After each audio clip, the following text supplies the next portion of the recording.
Teším sa z toho, že som občanom slobodného štátu, že môžem cestovať kam chcem. To je proste taká devíza obrovská, ktorú si ani mnohí ľudia nevedia uvedomiť, že sú konečne slobodní, že im nikto nebude nič rozkazovať, čo majú robiť. Všetko záleží iba na ich schopnostiach. To je podľa mňa šťastie, ktoré nás stretlo. To je niečo obrovské. To sa nedá ani opísať slovami. To je obrovská devíza. Andrej. No tak bojím sa najviac, bojím smrti. A potom sa bojím komunistov dosť, že sa dostanú k moci. Lebo ešte je veľa debošov, ktorých môžu zvoliť, pokiaľ sa tu bude zdražovať a tak, čo je následok v podstate komunizmu. A takisto, nie že by som sa bál, ale nepríjemný pocit mám zo SNS-ákov. A ešte tak nejak neviem, jaký bude tento film, tak z toho tiež mám dosť taký nepríjemný pocit.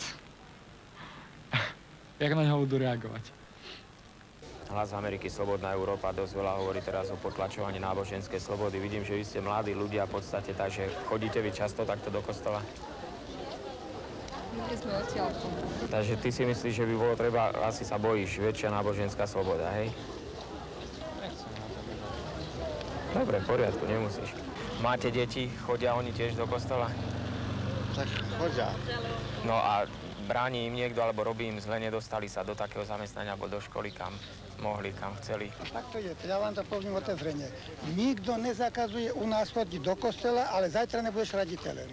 Zajtra nebudeš učiteľom. Máte takú skúsenosť? Môžeš ísť do kostola, no v Brodském bol učiteľ Stachovič, starý, keď išiel do kostola, nespal do Se mnou robí potom naposledy. Išiel posunovať a 15 rokov by posunovačem.